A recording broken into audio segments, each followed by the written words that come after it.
Voilà, une fois de plus, nous sommes là, c'est dimanche, avec vous, partout où vous êtes, mes compatriotes, je vous salue. Nous allons partager, nous allons passer un bon moment. Il y a beaucoup de choses à dire.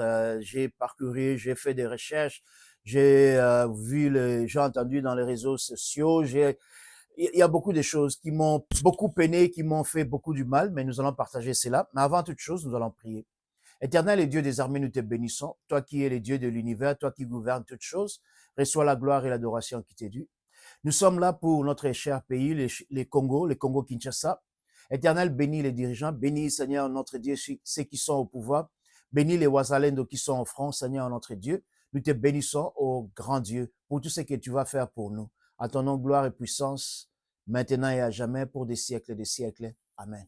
Voilà, nous avons prié, Dieu a écouté, Dieu a exaucé et nous allons partager. Ben voilà, chers compatriotes, j'ai été choqué. J'ai été choqué en semaine. J'ai vu quelques dirigeants, les anciens dirigeants et même les dirigeants aujourd'hui, qui parlent du Congo et qui parlent des tueries. Quelqu'un est passé dans une émission là-bas et il parlait du général Numbi, que le général Numbi a tué beaucoup de Congolais. Et il parlait de cela comme si c'était quelque chose de, il n'avait même pas de remords, des, des remords quand il parlait de ça. C'est comme si c'était quelque chose qui, bon, c'est normal, il a tué beaucoup de gens. Mais non, si Général Numbi a tué beaucoup de Congolais, cette personne-là doit être jugée, cette personne-là doit être, on doit tout faire pour le ramener au Congo et les juger, et même les juger en absence. En absence, quelqu'un doit aller au tribunal et chercher qu'on juge le général Numbi. On dit seulement le général Numbi a tué beaucoup. Non, non, non, on doit les juger, on doit aller à la Cour internationale, on doit faire tout pour que cette personne-là revienne au Congo. Comment est-ce qu'il peut tuer beaucoup de Congolais pour seulement protéger l'ancien président Kabila? Donc, l'ancien président Kabila est aussi impliqué dans toutes ces histoires-là des tueries de Congo pendant 18 ans.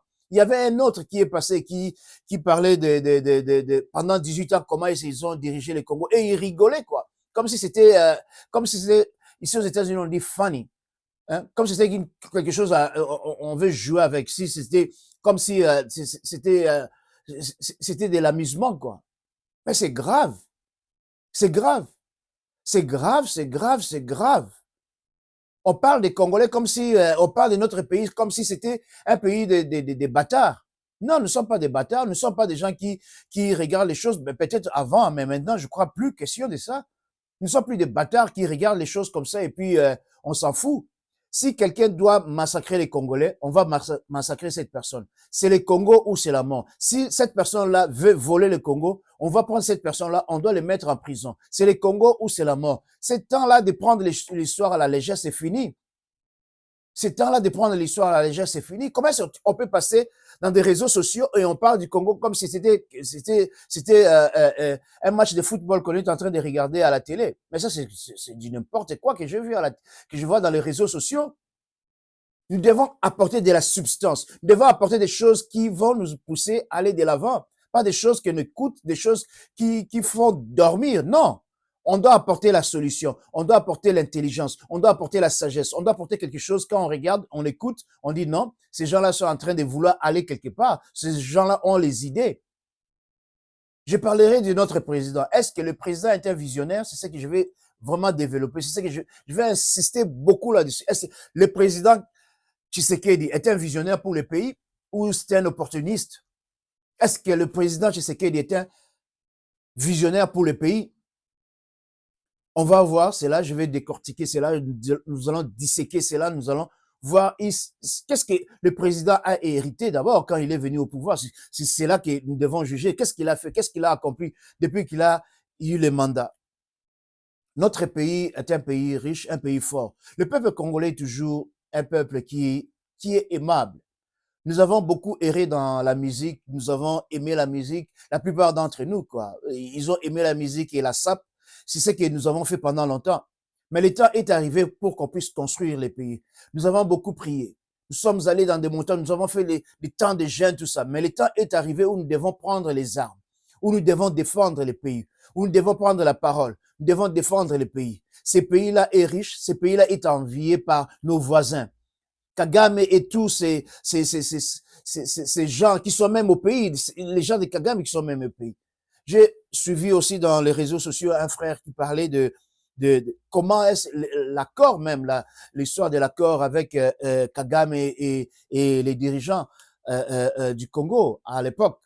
Comment est-ce qu'on voulait vraiment, hein, on voulait seulement partager les Congos. On voulait que le Congo soit complètement divisé, le nord, là, Kivu, soit complètement divisé. C'est ce qu'on voulait faire. C'est ce qu'on voulait faire.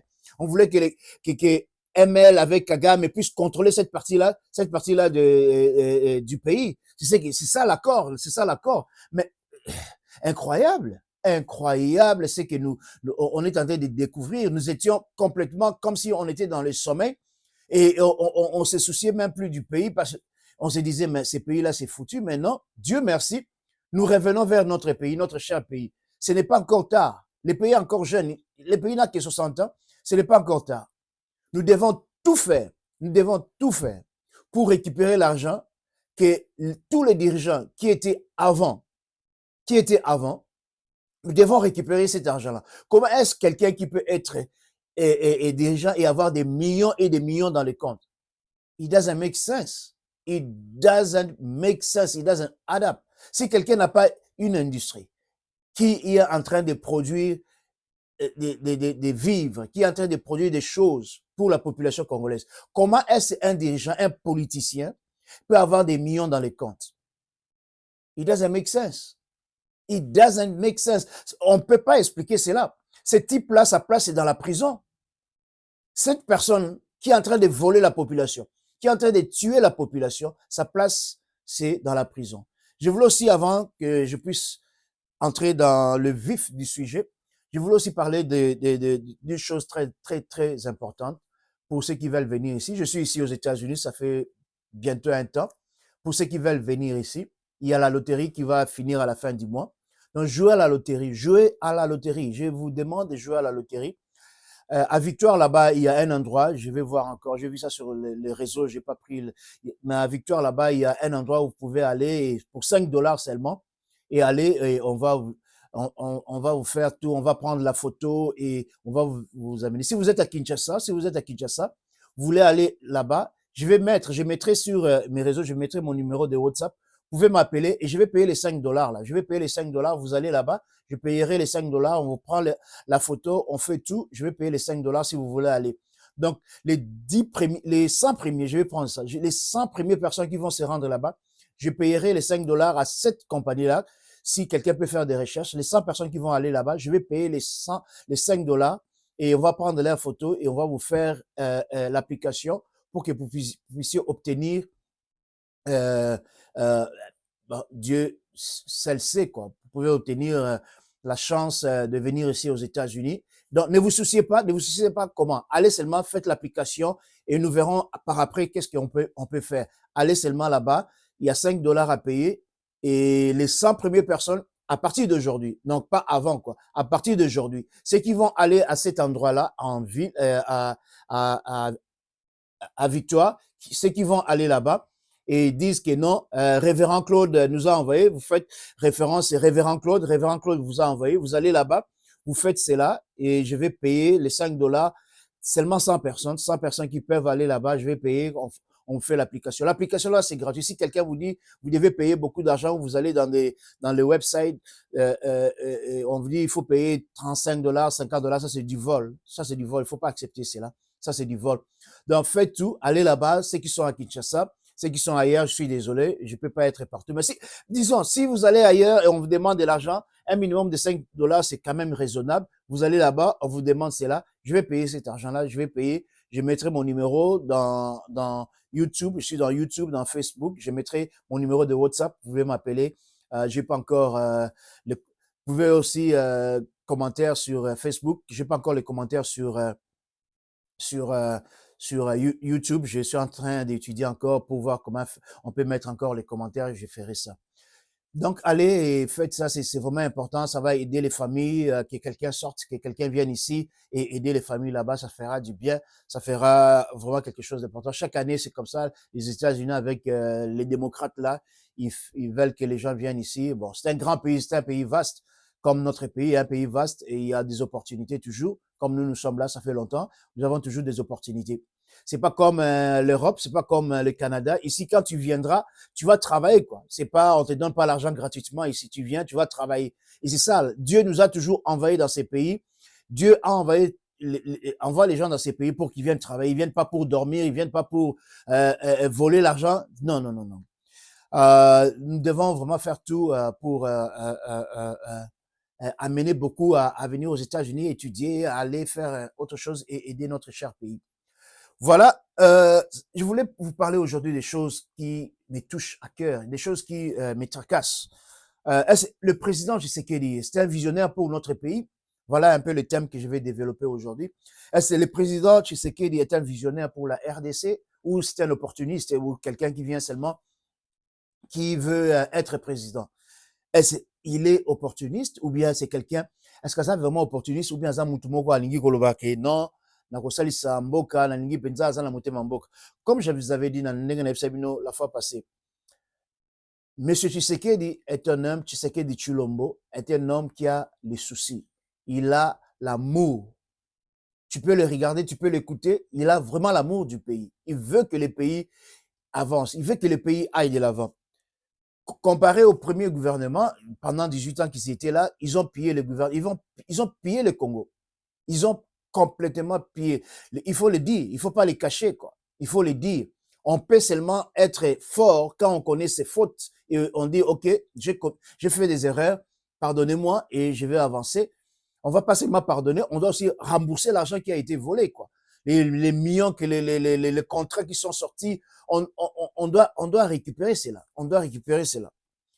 On doit absolument récupérer cela.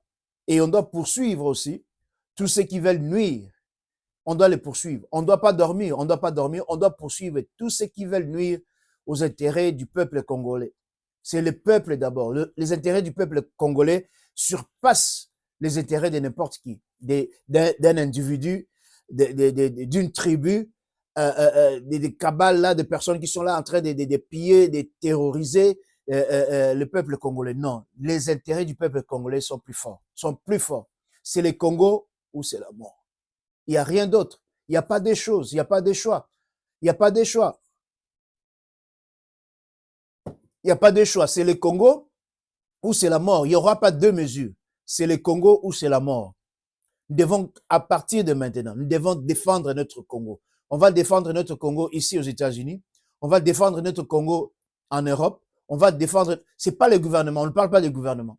Nous, peuple congolais, on a les soucis que le Congo aille de l'avant. Tous ceux qui sont à de la diaspora, qui veulent voir que le pays aille de l'avant, vous devez, partout où vous êtes, vous devez parler aux autorités. Vous devez parler. Nous aussi, nous, la diaspora des USA, nous devons parler à nos autorités, parler à l'ONU, parler à tous ceux qui veulent aller de l'avant. Nous devons parler pour que nous puissions changer les mentalités. Si on parvient à changer les mentalités, on va voir notre pays aller de l'avant. Ce qui importe, ce qui est puissant, c'est de changer la mentalité et voir les choses changer. Les choses changer. Donc, bolala te, tolala lisusu te. Ba wazalendo wazaliona bazolala te. Butu moi baza ko bunda. Butu moi baza ko défendre le pays. Et nous autres, nous devons aussi faire la même chose. Nous devons défendre notre pays. Nous devons, excusez-moi, nous devons défendre notre pays. Nous devons défendre notre pays. L'histoire là d'avoir peur que non, c'est la mort ou c'est les pays. C'est la mort ou c'est le Congo. Nous ne devons plus avoir peur. Nous ne devons plus avoir peur de qui que ce soit qui veut intimider le peuple congolais. Nous devons chercher ces généraux, les généraux Numbi. Nous devons les trouver partout où il est, nous devons les chercher. Et quand les politiciens ont parlé, oh non, le général Numbi, il a tué beaucoup de gens. Et le type, il est toujours congressman, il est toujours député. Il est toujours député là-bas. Il dit, le général Numbi a tué beaucoup de Congolais. L'histoire peut-être que je ne connaissais pas parce que je ne m'intéressais pas beaucoup à l'histoire du Congo. Maintenant que je m'intéresse, maintenant que je m'investis à l'histoire du Congo, nous devons tenir everyone accountable. Everyone has to be accountable. Chaque personne, mudunyoso, il faut azala, afuta. Mais benyoso sali, mudunyoso faut afutango. Si le gouvernement va pardonner, si le gouvernement va amener l'amnistie, ça c'est on a des problèmes au gouvernement. Mais, en tout cas, nous, peuple congolais, nous devons chercher la justice de ceux qui ont été tués. Si votre frère a été tué, si votre frère a disparu et vous ne connaissez pas, il faut saisir les tribunaux et amener cette personne-là, amener le gouvernement du président, de l'ancien président Kabila en justice. On doit les amener en justice. On doit les amener en justice. Assez. S'il va se défendre, il aura ses avocats, il va se défendre. Je pense qu'on est un pays de droit, il va se défendre. Si c'est pas lui, et si c'est la personne qui a fait ça, parce qu'il y a d'autres personnes qui sont vraiment zélées, quoi. Quand ils ont un peu une parcelle de pouvoir là, ils croient qu'ils peuvent faire tout. Et si cette personne-là, il a fait ça sans que le président Kabila ne soit pas au courant, cette personne-là doit payer. On doit prendre sa maison, on doit prendre tous les biens, on doit chercher partout où il est, on doit utiliser nous. Moi, je demande à ce que le gouvernement utilise la diaspora. Vous devez utiliser la diaspora. Nous ne sommes pas là, nous n'allons pas venir pour prendre et essayer de diviser. Mais plus vous allez nous associer, plus nous allons travailler ensemble, plus nous allons chercher à ce que le pays puisse aller de l'avant. Le pays doit aller de l'avant. Il n'y a pas d'autre chose, il n'y a pas deux mesures là. Le pays doit aller de l'avant, le pays doit aller de l'avant. C'est ce que nous allons faire, c'est ce que nous voulons accomplir. C'est ça la mission. La mission pour le moment, c'est de voir notre pays aller de l'avant. Alors, mon sujet, est-ce que le président Tshisekedi est un visionnaire ou c'est un opportuniste pour la RDC? Voilà un peu ce que le président Tshisekedi a hérité. Hein? Avec mes recherches, je suis arrivé à cette conclusion ici. Il fallait que le président Tshisekedi puisse comprendre un peu l'environnement. Il comprenait déjà l'environnement. Il comprenait vraiment l'environnement politique de l'époque. Le président Kabila, en tout cas, j'applaudis. Il a donné le pouvoir dans la paix. Il n'y a eu pas une goutte de sang qui est tombée. J'applaudis cela. On doit respecter cela. On doit vraiment aimer ce qu'il a fait. Le geste, avec la manière dont il est parti. On doit vraiment aimer. Mais ce que nous n'aimons pas, ces gens-là qui étaient tout autour de lui, et passaient dans les réseaux sociaux et nous dire n'importe quoi, et raconter et n'importe quoi. C'est ce que nous n'allons pas accepter. Nous n'allons pas accepter des bêtises. Nous n'allons pas accepter que quelqu'un vienne, entre, et commence à nous dire des choses que tu regardes comme ça, qui te met en colère, quoi. Non, nous ne devons pas accepter n'importe quoi. On ne doit pas accepter n'importe quelle bêtise. On ne doit pas tokoki kozala te tozoseka bana Congo bazokufa biso tozala koseka bana Congo bazokufa biso tozala koseka non mwana Congo akokufa na Congo en défendant le Congo, pas que un individu avec ses armées, Kagame avec ses armées, il vient et commence à tuer les Congolais et vouloir prendre les minéraux des Congolais, et on trouve ça c'est ok. Non, c'est pas ok. Non, c'est pas ok. Nous devons vraiment être forts et défendre notre patrie. Voilà. Le président Tshisekedi, Tshilombo, est arrivé, il a trouvé une période d'anarchie totale. Nos institutions ne marchaient pas. Les vols, la corruption, le tribalisme, les ressources de nos pays, les contrats, les étrangers venaient dans nos pays, dans notre pays, les étrangers venaient dans notre pays, et qu'est-ce qu'ils faisaient? Ils prenaient nos ressources et ils partaient. Ils ne construisaient pas les écoles, ils ne construisaient pas les routes, et ils viennent ici, ils vivent dans l'opulence, avec nos minéraux, avec les sous-sols riches que nous avons, et on vend ça pour 50 millions, on vend ça pour 500 millions. Et quelqu'un est content et il va aller s'asseoir, dormir tranquillement. Et des millions de gens qui sont dans les pays sont en train de crever comme ça. Et on trouve ça normal. Ça, c'est diabolique. Ça, c'est satanique. Quelqu'un qui va dormir pendant que le peuple souffre, c'est un diable incarné. C'est un Satan incarné. Tu ne peux pas voir la population aller dormir et tu vas aller dormir. Ça n'a pas de sens. Si on a construit l'Occident, c'est parce qu'il y avait des visionnaires. Si on a construit aujourd'hui les États-Unis, c'est parce qu'il y avait des visionnaires. Ils ont quitté l'Europe, Ils sont allés chercher les esclaves en Afrique. Ils ont dit, non, on doit bâtir, on doit faire. Les Africains sont forts. On va les utiliser dans les champs. C'est comme ça qu'on nous a utilisés. Ils avaient la vision. Nous aussi, nous devons avoir la vision. Pas la vision de terroriser les peuples. Certaines personnes vont me dire, oui, quand ils sont venus ici, ils ont terrorisé. Oui. Maintenant, ils ne terrorisent plus. Ils sont en train de construire. Ils sont en train de bâtir. N'importe quel dictateur ne mérite pas les acclamations de sa population. N'importe quel dictateur qui ne veut pas que la population participe à la chose publique, il ne mérite pas les acclamations. Celui qui ne met pas les routes, celui qui ne met pas la paix, celui qui ne construit pas les hôpitaux, il ne mérite pas les acclamations de son peuple. Il ne mérite pas d'être au pouvoir. Voilà les contextes dans lesquels le président Kabila, je pense, il a trouvé le pays. Le pays était dans l'anarchie. Excusez-moi. Le pays était complètement dans l'anarchie. Le pays était dans l'anarchie. Et qu'est-ce qu'il a fait? Qu'est-ce qu'il avait? Il devait écouter. Il devait écouter d'abord. Il devait voir avec qui je vais travailler, avec qui je vais m'associer.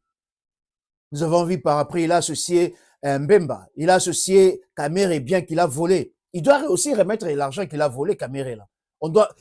Même s'il a fait la prison, et il a payé un peu, il a payé seulement un peu, il n'a pas encore payé beaucoup, parce qu'il a volé l'argent qui était destiné à aider la population.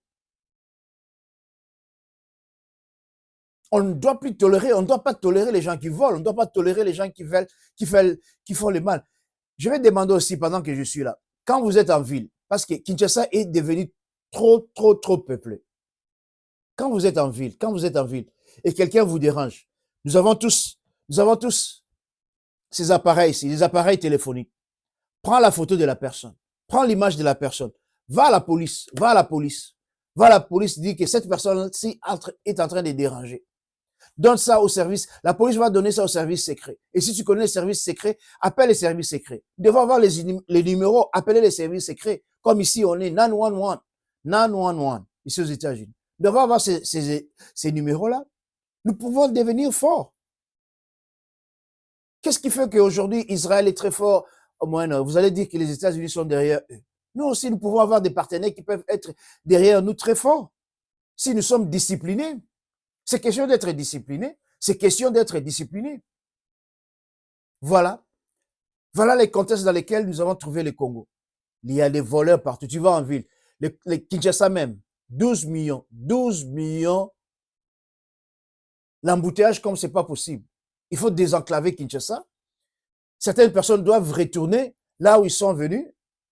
Il faut désenclaver Kinshasa. On ne peut pas avoir Kinshasa 12 millions de population. Il y a encore des étapes. Moi, je disais, j'ai habité à Bukavu pendant au moins 3 ans. Moi, je disais que, en tout cas, à la fin de mon temps ici aux États-Unis, j'allais retourner, mais rester à Bukavu. C'est ça que je me disais toujours. Un coin tranquille, les lacs, tout ça, les montagnes, les collines. Mais c'est beautiful. It's beautiful. C'est vraiment joli. C'est a beautiful place, Bukavu. Mais il faut construire. Il faut avoir des maisons, il faut avoir des routes, il faut désenclaver, il faut construire, il faut bâtir. Voilà dans quel contexte le président Tshisekedi a trouvé le Congo. Le Congo était pillé. Le Congo était complètement pillé. Les ressources, les avoirs de l'État, ce sont les individus qui s'en servaient. Mbongo à l'État, mbongo ezao kota société, mbongo ezao kota te, mbongo ekota bake kozwanga. Mbongo ekoti bake bazwi yango basalela misala na bango. Bazovanda riche, bazosomba mituka sika. Bazosomba ba veste, bazovoyager na poto, basala ba biloko bazongi, la population est en train de souffrir. La population est en train de souffrir. Voilà les contextes dans lesquels le président Tshisekedi a trouvé le Congo. Dans l'anarchie. Et maintenant, vous allez me poser la question, il est là depuis 5 ans. Qu'est-ce qu'il a fait? Merci d'avoir posé cette question. Qu'est-ce que le président Tshisekedi a fait depuis qu'il est là? J'ai observé, j'entends, je continue toujours à observer et entendre. Le président Tshisekedi, quand il est arrivé, Je pense que ce qu'il a accompli, c'est d'abord neutraliser un peu Kagame et ces gens-là. Je n'aime pas l'idée d'avoir les Wazalendo au front. Mais comme il y avait ces accords-là bidons, peut-être il fallait un peu jouer avec ces gens-là qui croyaient jouer avec nous et armer les Wazalendo. Et si les Wazalendo ont défendu le Congo, Dieu merci, voilà. Nous applaudissons les Wazalendo, ce qu'ils ont fait. Et il ne faut pas laisser maintenant les Wazalendo de cette façon-là. Ils sont nos vétérans. Les Wazalendo sont devenus nos vétérans. Sont devenus il faut les mettre comme des réservistes. Et notre armée, que je vis là, bien équipée, des gens jeunes, très beaux, très beaux, avec des femmes, des belles femmes, qui sont là, qui veulent défendre notre pays. Il faut aller. Notre pays est en voie. Nous sommes en train de faire ceci. Nous sommes en train de monter là. Nous sommes en train de monter. Nous sommes en train de monter. C'est ce que nous sommes en train de faire. Le président Tshisekedi a mis une armée en place. Une armée qui va défendre le Congo. Je dis toujours et je le répéterai toujours dans mes émissions, dans mes vidéos. Nous avons besoin d'une armée de 1 500 000. 1 500 000. Nous devons penser comme ça. Nous devons penser grand. Nous devons penser que non, nous ne devons pas nous limiter. On dit 40 à 80 000 qui sont entraînés pour le moment. Mais nous devons avoir une armée très forte. Une armée de 1 500 000. Parce que la population est vaste. Nous avons une population d'au moins au-delà de 100 millions. Nous devons avoir une armée. Voilà le contexte dans lequel le président Tshisekedi a trouvé. Il n'y avait pas d'armée. Il n'y avait pas d'armée. Il devait être intelligent. Il devait utiliser la sagesse, l'intelligence. Accepter certains accords pour la paix du pays. Accepter certains accords pour que non, qu'il y ait calme dans le pays. Depuis qu'il a pu les pouvoirs jusqu'à aujourd'hui, il y a calme. Au Congo, les gens voyagent et reviennent. C'est calme. Hier, vous allez me dire qu'il y a un journaliste qu'on a arrêté. Ben, je crois qu'il sera libéré. Je suis sûr qu'il sera libéré. Je suis sûr qu'il sera libéré. Il ne sera pas tué. Il sera libéré. Il sera libéré. Nous sommes libres. Les gens sont libres d'apporter leurs opinions. Si le gouvernement le veut ou ne le veut pas, c'est son problème. Mais nous sommes nés libres d'apporter nos opinions. Si ça va en mal, que ça aille en mal, que ça aille en mal. Aussi longtemps que l'opinion, ça soulève pas une division. Là, c'est autre chose. Mais les gens sont libres de parler. Les gens doivent être. Dieu nous a créés avec cette liberté-là. Je n'aime pas les dictateurs. Je n'aime pas les dictateurs. Tu peux pas dire aux gens, non, vous pouvez pas parler. Moi, j'ai la sagesse. Vous autres là, vous ne connaissez pas. Quand quelqu'un commence à parler de cette façon-là, il faut l'éliminer. Il faut qu'il quitte les pouvoirs. Il doit quitter les pouvoirs. Les gens doivent être libres de s'exprimer. Dieu nous a donné cette liberté-là. Nous sommes libres de faire le bien ou le mal. Parce qu'il y aura un jugement un jour. Il y aura un jugement un jour. Nous sommes libres. Tu peux aujourd'hui mentir. Tu peux aujourd'hui voler. Mais un jour, tu seras arrêté. Un jour, tu seras arrêté. Un jour, tu vas payer pour tout ce que tu as fait comme mal. Un jour, ça va venir. Tu vas payer. Voilà les contextes dans lesquels le président Tshisekedi a trouvé le pouvoir. Il a commencé à arranger les gouvernements. Il a commencé à arranger l'armée. Vous avez vu la réunion avec l'armée. Tout ça, vous croyez, c'est un accident? C'est pas de l'accident. Le type, c'est un visionnaire. Il veut une armée forte. Il veut une armée solide. Je ne connaissais pas l'histoire de ces messieurs-là, Eddie Capin. Je ne connais pas l'histoire. Je ne connais pas son histoire très bien. Je ferai des recherches. Je ne connais pas encore son histoire. Il a rétabli dans ses fonctions et le mettant en général. Mais je crois qu'il est libre de faire ça. Il est libre. Dans un pays où il y a la guerre, et s'il y a un général qui est bon pour le pays, il faut le mettre. Je suis sûr que ces gens ont parlé. Je suis sûr que Mbemba a parlé avec le général et le président a accepté. Il est libre. Et je vis ce monsieur-là parler qu'il y a des actes. Il faut suivre la loi, il faut suivre la constitution. Quelle constitution? Quelle constitution on va suivre pendant que la population, ceux qui étaient avant, ils n'ont pas suivi la constitution pour mettre notre population là où la population est. Ils vont dire aujourd'hui que non, Tshisekedi doit suivre la constitution. Come on, people. Come on. Come on. Quelle constitution il va suivre? Ici aux États-Unis, le président peut pardonner. Regardez ce que Donald Trump a fait. Il a pardonné. Il a pardonné ses amis. Il y avait une constitution, il y a une constitution, oui. Mais le président a aussi le pouvoir de discrétion. Le président a le pouvoir de discrétion. C'est son ministre de justice, de défense. Ils ont le pouvoir de discrétion quand même.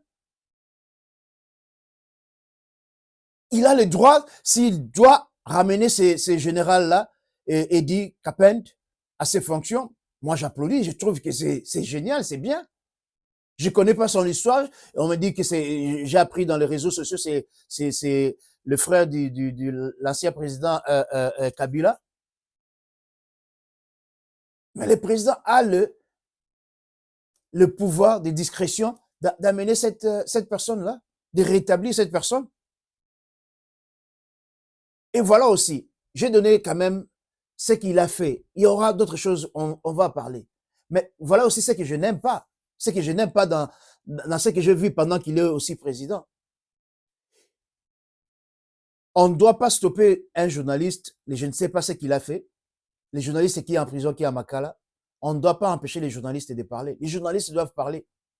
Si on laisse aux journalistes de parler, je crois que le pays va aller de l'avant. Les journalistes doivent parler parce qu'ils voient, ils disent la vérité. Et s'ils disent la vérité, il faut les laisser. Il faut les laisser. On ne doit pas incarcérer un journaliste. Period. Ça, c'est fini. Il n'est pas venu avec les armes. Il n'est pas venu avec... Si quelqu'un parle, il parle. La personne doit être libre de parler. Moi, je pense qu'on doit libérer ces journalistes-là qui est à Makala. Je ne sais pas si c'est qui. Il paraît qu'il vient, il part dans une même église avec moi, ici aux États-Unis. Je ne le connais pas, je n'ai jamais parlé avec lui. Mais on doit libérer ces journalistes-là. On doit les libérer. Les gens doivent être libres de s'exprimer. Les gens doivent être libres de s'exprimer. Voilà autre chose que je n'aime pas. Il y a un monsieur, Papa Molière, il est député là-bas, et je l'ai écouté, j'ai suivi son intervention. Il parle des Hyundai Palisade, des voitures qu'on a données aux députés. Mais moi, je crois que les députés touchent 21 000 $, M. Tshisekedi. Mais ça, c'est les donner encore de voitures, un cadeau. Mais il y a d'autres populations. Il y a la population qui souffre. Donner à des députés, bon, lui, il a vendu sa voiture pour faire des fontaines d'eau. On n'a pas besoin de fontaines d'eau au Congo. On a besoin que les régies des eaux fonctionnent. On a les eaux. Tout ça, la maille, tout ça, la fleuve, tout ça, la rivière, tout ça, la Nîmes. Tout ça, que régie des eaux fonctionner.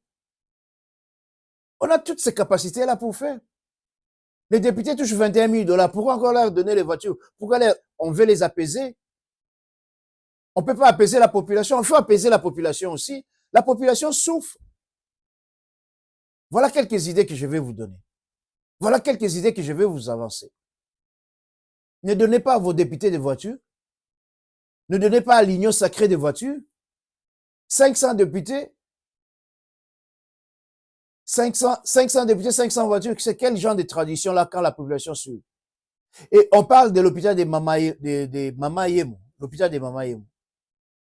Mais c'est bien de rétablir l'hôpital de Mama Yemo. Vous pouvez encore faire plus. L'hôpital de Mama Yemo, c'est pas tout le monde qui est à Massina là-bas, qui est à Maluku, qui va aller à l'hôpital de Mama Yemo. C'est bien, c'est déjà bon. C'est déjà un pas vers ce qui est bon. On a besoin de plusieurs hôpitaux Mama Yemo dans toute l'étendue de la République. Nous devons avoir des hôpitaux. Chaque commune, chaque province doit avoir au moins minimum 5 hôpitaux dans chaque province. Des grands hôpitaux dans chaque province. C'est ce que nous devons avoir. Ça va créer de l'emploi, ça va créer de l'emploi. Les gens ne vont plus commencer à voler. On a 1 500 000 militaires. Ça va créer aussi de l'emploi pour certains jeunes. On a des hôpitaux partout. Ça va créer. Nous devons créer de l'emploi. Nous devons créer de l'emploi. Ben, il y a aussi, il faut en parler, quoi. Il faut être juste. On parle de l'argent que le gouvernement part à la banque centrale retiré. Le salaire du président est arrivé à 13 millions. Ça, c'est beaucoup d'argent si c'est vrai, quoi. Si c'est vrai, si le rapport là est vrai. Les rapports j'ai oublié le nom, Credel. Les rapports de Credel, qu'on parle de 13 millions de dollars que le président a touché en 2022. Ça, c'est beaucoup d'argent si c'est vrai.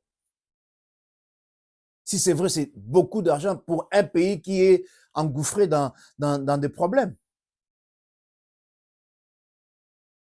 Voilà mon intervention aujourd'hui.